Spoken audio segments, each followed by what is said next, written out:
স্কুলের দীর্ঘদিন ধরে বেহাল দশা, শিক্ষক শিক্ষিকার ভূমিকায় দেখা গেল শিক্ষিকার পুত্র এবং পুত্রবধূকে। জয়নগর 1 নম্বর ব্লকের রাজাপুর করাবেগ গ্রাম পঞ্চায়েতের অন্তর্গত ঝিকরা অবৈতনিক প্রাথমিক বিদ্যালয়ে দীর্ঘদিন ধরে বেহাল দশা।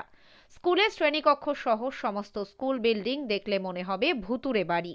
দীর্ঘদিন ধরে রক্ষণাবেক্ষণের অভাবে পরিত্যক্ত অবস্থায় পড়ে রয়েছে স্কুল বিল্ডিং। স্যার, শিক্ষক দীর্ঘদিন যাবৎ বাসন্তী দিদিমণি যেটা ছিল তিনি আসেন না, তার কোনো মেডিকেল রিপোর্ট নেই, 1 বছর অ্যাবসেন্টও করে ফেলেছে। আমরা যখন এর আগে এসআইয়ের কাছে গেলাম মেডিকেল রিপোর্ট দেখতে চাইলাম, কিন্তু মেডিকেলের রিপোর্ট কিছু দিতে পারেনি। অলরেডি মেডিক্লেম রিপোর্ট ছাড়া 1 বছর ছুটি নিয়েছে, মাইনে বাড়ি বসেই তুলে নিয়েছে। তখন কেউ আসতো না, শুধুমাত্র বিশ্বজিৎ মাস্টার আসতো। এবং বিশ্বজিৎ মাস্টার আসার পরে সমস্ত স্কুলে যখন স্কুলটা আমাদের ঝিংড়া এই যে স্কুলটা রায়পুর করাবেগঞ্জ আমাদের যে গ্রাম পঞ্চায়েতের মধ্যে সবথেকে দামি স্কুল ছিল, যেখানে আমরা বৃত্তি দিতাম, অঞ্চলের সমস্ত বৃত্তি হতো স্কুলে, 250-300 ছাত্র ছিল এখানে। সেই স্কুলে কেবলমাত্র একজন শিক্ষক এবং একজন শিক্ষিকা, দুজনেই অসুস্থ, স্কুলে আসতে পারেন না। স্কুলের শিক্ষক এবং শিক্ষিকার ভূমিকায় দেখা গেল স্কুলের বর্তমান শিক্ষিকা বাসন্তীবালা হালদারের পুত্র সনাতন হালদার এবং পুত্রবধূ সরস্বতী নাইয়াকে। বর্তমানে এরা দুজনেই স্কুলের শিক্ষকতা করেন। অভিভাবকদের দাবি, স্কুলে আগে প্রায় 300 জন ছাত্রছাত্রী ছিল।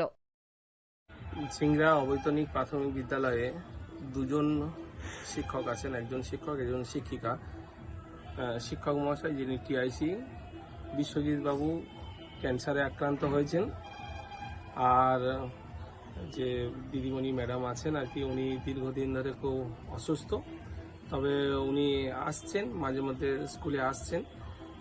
সেই সঙ্গে স্কুলটাকে ভালো চালানোর জন্য আমরা পাশের স্কুল থেকে একজন শিক্ষককে অস্থায়ীভাবে পোস্টিং করেছি, তিনিও আসছেন।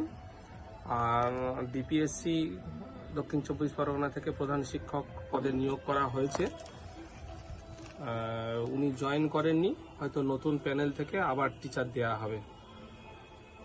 আশা করছি নতুন সেশনে বিদ্যালয়টা ভালোই চলবে, কোনো অসুবিধা হবে না। বর্তমানে সংখ্যা 25 থেকে 30 জন। প্রশাসনের বিভিন্ন স্তরে জানিয়ে কোনো লাভ হয়নি।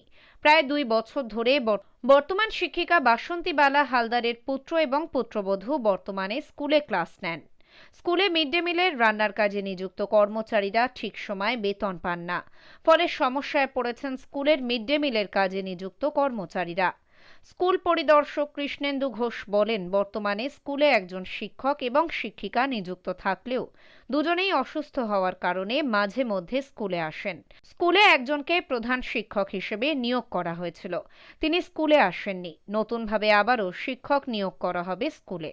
আশা করি সমস্যার সমাধান হবে। দক্ষিণ 24 পরগনা থেকে সুমন সাহার রিপোর্ট, লোকাল 18 বাংলা।